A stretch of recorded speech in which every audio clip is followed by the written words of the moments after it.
ফাঁসি চাই, ফাঁসি ফাঁসি ফাঁসি চাই, সাতপন্থীদের ফাঁসি চাই,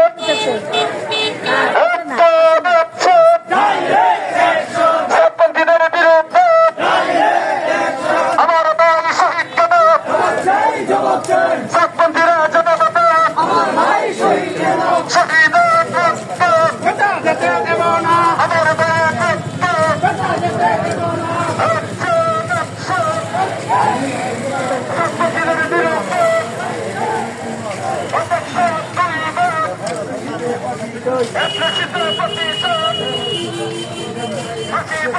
দাওয়াতে তাবলীগের জন্য মুহাম্মদুর রাসূলুল্লাহ সাল্লাল্লাহু আলাইহি ওয়াসাল্লাম রক্ত দিয়েছেন এবং সারা বিশ্বে ইলিয়াস রাহমাতুল্লাহ আলাইহি সারা বিশ্বে দাওয়াতে তাবলীগকে প্রচারিত করেছেন।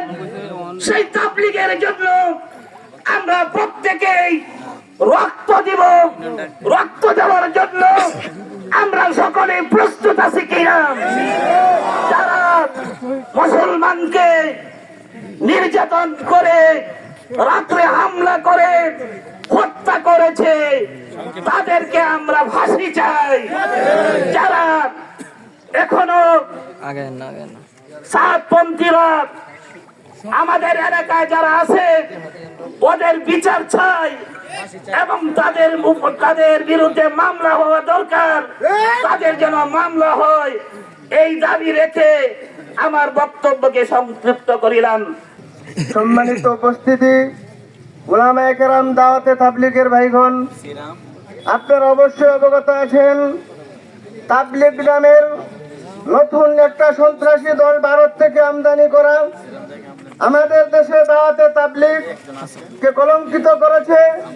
আপনারা অবশ্যই অবগত হয়েছেন গত 4 দিন পূর্বে গভীর রাতের অন্ধকারে নামাজরত মুসল্লিদের উপর আক্রমণ চালিয়ে আমাদের 7 জন ভাইকে শহীদ করে দিয়েছে।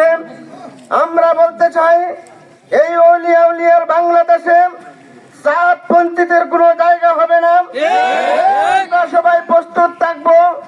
বিশেষ করে আমাদের বারহাট্টা থানায় যে কোনো মসজিদে যদি এরা অবস্থান করতে চায় এদেরকে পিটিয়ে মসজিদ থেকে বের করতে হবে। বারহাট্টা থানায় প্রবারে হাসপাতাল মসজিদ এবং স্টেশন মসজিদের অবস্থান করে। আমরা আজকে থেকে ঘোষণা করতে চাই হাসপাতাল মসজিদ এবং স্টেশন মসজিদে যেন এরা আর কোনোদিন না যেতে পারে। এই জন্য আমাদেরকে সোচ্চার থাকতে হবে, প্রয়োজনে রক্ত দিতে হবে। হেফাজতে ইসলামের পক্ষ থেকে যদি ডাক আছে, যদি আরেকটা ৭৭ কায়েম করতে হয়, আবার রক্ত দিয়ে এই বাংলাকে আমরা সাতপন্থীদের থেকে মুক্ত করেই ছাড়বো ইনশাআল্লাহ। আমরা দমে যাই নাই, আমরা মাঠে আছি, মাঠে থাকবো যতক্ষণ পর্যন্ত এদেরকে নিষিদ্ধ